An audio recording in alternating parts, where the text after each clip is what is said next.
laidos Esam dzūkai herojė, kultūros premijos laureatė, dzūkiškos tarmės ambasadorė, literatė, tautodailininkė. Na, būtų galima vardinti gerbiama Svetlana Žadeikienė. Na ir Svetlana, jūs net 45 metus atidavėte švietimui ir kultūrai. Na, o dabar ne klasėse, ne kažkur arenose, bet tą visą savo patirtį perdodate edukacijose, leisdama knygas, 5 jas jau išleidote ir ruošiatės išleisti 6. Tad ir siūlau pasikalbėti apie jūsų gyvenimą, jūsų kūrybą ir apie dzūkišką tarmę. Tai vis tik galbūt pradėkime nuo to, kad ruošiatės išleisti 6 knygą dzūkų tarme. Ir šį kartą suaugusiems. Tai šiek tiek ir papasakokite, kaip gimė idėja ir kada pribrendote tam. Prirašyta jau stalčiuos netelpa. Ale sakau, kur dėtų rašliavų. Pinigų tai nėra. Iš pensijos tai knygų nelaisi, pažiūri, kaip išgyvens. Tai va. Nu ir pradėjo žmonės man per internetų, in messengerį rašys. Pone, tai jūs atidarykit sąskaitų, mes jum duosim pinigų.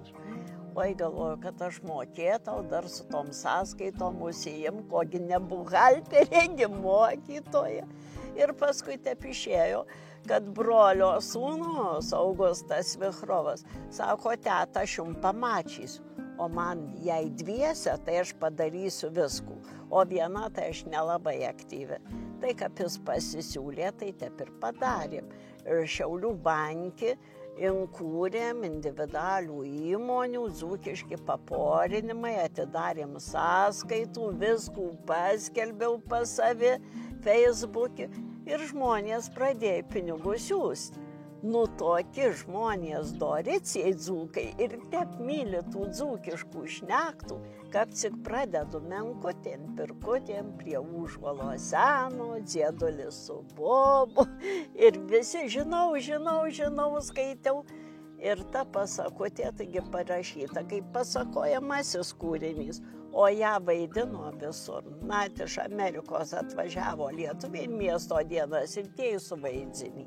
Ir Lenkijoje suvaidzinį. Vienu žodžiu pasakutė ir net Vydenių teatrą suvaidino ir įdėjo Facebooką, nu tep juokiausi. Ir indėjau, ir tas pasakutės. Ir kada dabar ta jau 6 knyga? 10 pasakutių, žinokit, ale aš labai norėjau rasti, kas tas pasakutes redaguos. Taip apsidžiaugiau, kad radau žmogų iš to kampo, gražiai dzūkiškai šnekantį ir katras dirba keliuose žurnaluose ir sutinka mano knygutį redaguoti. Tai va nuo to ir prasidėjo. Tada stutei pradėjau siųst po pasakutį. Pradėjau nuo sunkiausios, mirė Jackaus Juozapota. Nu, rodos, ko čia Zaibytis, o mano visos pasakutės labai linksmus. Iš laidotuvių, alimantuose laidotuvės tiek yra linksmų dalykų, nu, kad možna ir pasijuoks. Ir tada jinai redagavo visas, o dar joj man per kompiuterį atsiuntė ir aš turiu peržiūrėti, pataisyti. Va, aš parašiau, noriu šernus statyti Baidzyk, joj šernus braukia. Tada jau aš atsimenu, kad Dzūkijoje ne šernai, o dzykos kiaulas. Nors dzykas kiaulas Baidzyk, jau tada aš darau pataisymus. O aš Alytiškė, ne iš kaimų. O Alytusgi nedzūkavo. Mano mama našlaitė po visų svietų bastėsi, joj nemokėjo gerai dzūkiškai. Tėtis iš Donecko, ukrainietis. Tai lietuviškai iš viskų suprato, bet visai nešnekėjo. Nu tai ta dzūkų tarmė vasarų būdavo, kaip nuvažiuoju pas mamos jau pusseserį. Tai man taip gražu ta dzūkų tarmė, kaip aukštuko giesmė, tie žmonės tik čirškia, o aš iš paskos. O po vasaros atostogų grįžtu, o miestan vaikai šycinasi, kaip tu čia šneki, dzūkiškai. Tai va, ir vienu žodžiu pramokau ir dirbau mokyklon ir kultūron, dzūkiškai negalėjau tada prie sovietų nieko, buvo uždrausta tarmės, tik taisyklinga kalba, literatūrinė, tai ta kalba ir gulai, nežinau kur. O paskui tepišiai, kad pradėjau, kaip kultūros darbuotoja vesti renginius, buvo labai populiaru, kam veselė, kam gimtadienis. Nu, kažkaip to dzūkiško žodžio, gal tokio linksmo, buvo mažai. Ir žmonėm ta pasakutė užkrito. Tai kad man atsibodo jau visiems skaityti, kad pasakot, kad nėra tos knygutės. Aš nerašytoja, aš mokytoja, aš net nemislinu būti rašytoja, bet nemoku rašyti. Nu, matau, kad niekas nuo manį neatšoka, tada nuvažiavau pas brolį, sakau, brolali, duok tu man 400 tų pinigų, kaip tada buvo, ir išleisiu knygutį. Nu, ir nuvėjau į Albografijų, pas Balandinską ir išleidau pas dzūkiškos pasakutės, taip ir vadinosi. Tai buvo Dziedulis ir Bobulė ir Žiogutis muzikantas. Tai buvo pirma knygutė mažokė, kad vyram in kišenukų tilpt. Tai va. Ir prasidėjo jūsų kelias.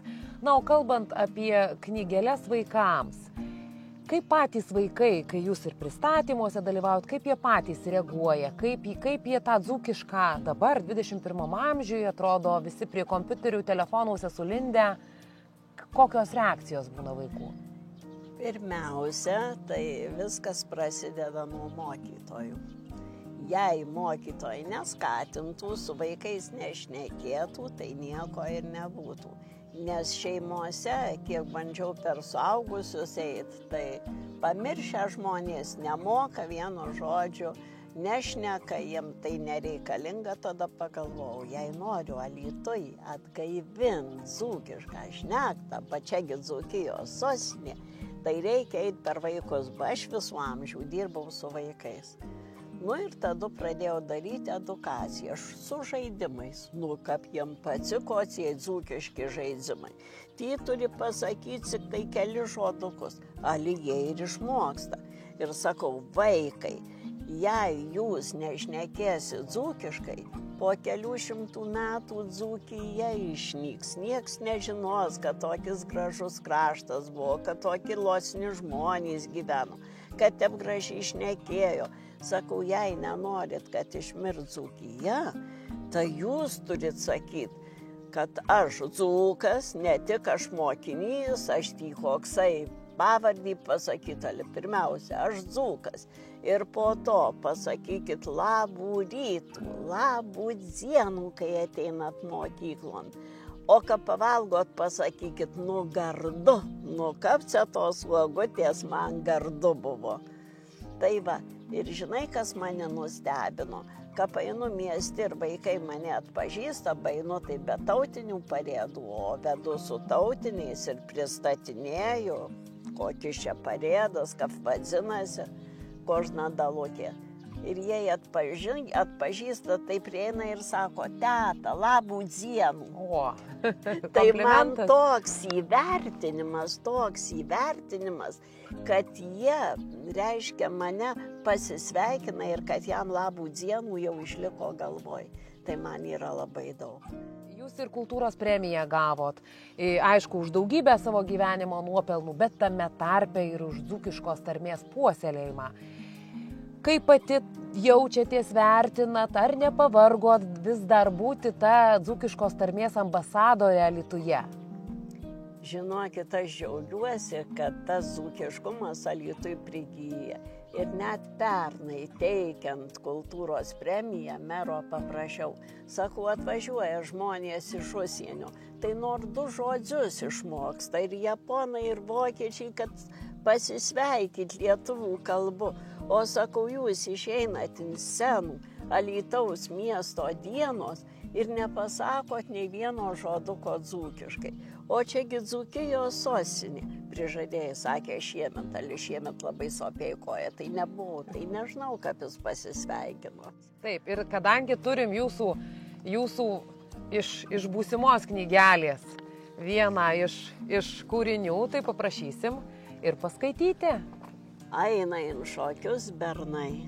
Šita pasakutė žinoma Alytaus rajone, mes su Ramanausko Vanago teatro grupe vaidinom daug kur Alytaus rajone ir pačiam Alytum. Gaila, kad jau tie artistai mano užaugo. Ale paskaitysiu. Ir žinot, šita pasakutė atsirado dėdė Juozas, katro jau tų veseilių šventiau. Buvo humoristas ir jis Rozų papasakojo, kaip jie eidavo į šokius ir kaip jam brolis nusvilino plaukus. Man tiek reikėjo, jis pasakė gal 3 sakinius. Su pajalniku jau kapnu. Aš grįžau namo ir taip greit sudėstiau šitų pasakutį, taip greit, man jo buvo labai prie dūšios, kaip ir dėdė Juozas. Po gavėnios, po Velykų, vyrai ieško čeverykų. Bagi šiandien subata, pasišoks atei para. Petras aindo Antonis ir nugirdo šnekant žmonės. Invenciūnus mergosais, ty bernai ar moškiem grais. Ir parlėkis per dzirvonų einais greiciau pas Jonų, vos tik tai atgavęs dūkų, raftum galvų jam susuko. Joanai, einam in šokius. Alio, kur jei Petrai bus, gyvenciūnuos, na žinai, tie ar moškiem grais bernai. Mano neplauta galva, čia žinok menka bėda, nėr dėl ko dėjuots, možna juos sugarbanos. Ar pajalnykų turi? Rodos, buvo čia svirnė, va, šepukėn ir prie durų.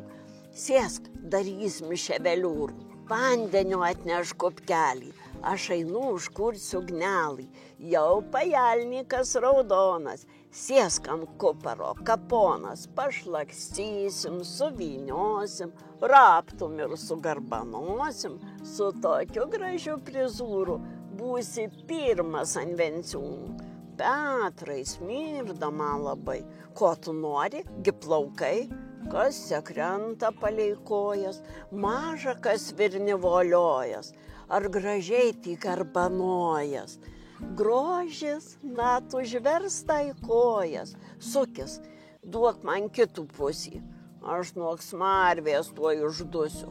Tu nesgūstyk, čia tep reikia, kišk pajalnykų baleiko, nei prizūrų jau baigiai, smirda ka 5 velniai. Jonai, zerkolų turi? Bus tau zerkolas virne. Pažiūrėts nėra inkų. O tu perbrauk su ranku, rupūžia. Nėra plaukų. Brauk kiek nori su ranku, kap aš būsiu pliku galvu. Nes bijok, plaukai atauga, bėdų dai su galvos. Mauk kepurį ant galvos, greitai aukis čia batus. Ty žinai, mergų kiek bus, net žinok iš Alytaus, šoksim Jonai, kol išauš. Petrai, aš gal tyneisiu, sekapčiutna be plaukų. Nu tu durnas, da praudzi, dar mada su kepuri, dviratis čia palei krūmus, sėsk, važiuojam in venciūnus. O venciūnuos nasmagu, šitiek Alytaus mergų. Plaukus jos susgarbinavį, net padamnos kapinavį ir Marija Sonelku laukęs dotnesnių bernų. Marė, kas į tokis bistras? Petras gis labadėliškis. O Janelka, bernas zyvai, šoka tep, kad padai svyla. O tasai, kur palei Jonų, jis labadėliškis Jonas. Kam kepurė ant galvos, paiso nelkut mados, o iš kur tu tep žinai, Petras kvolino labai. Vilniun sakė ir Kauni, dar visi su kepurė. Ale mados, dzīvai, cie plaukai man kap susvėlį, gal neturės mergos, kad atėjo be poros. Kviesk tu jį, balatį žino, šokis pranešė merginų. Jos Anelkai pavydėjai, Jonas šoks gerai mokėjai, da su anglišku prizūru, bernas šoka, mergo žiūro, sonelkutį kafėje sukosi, kol aušt pradėjo. Palydėjų papieviais, pirkion grįžo su gaidziais ir tep džiaugės tuoj prizūrų, inčiudnesnį visi žiūro. Ačiū Jums labai, kad įsileidot į savo namus, į savo sodybą. Tai,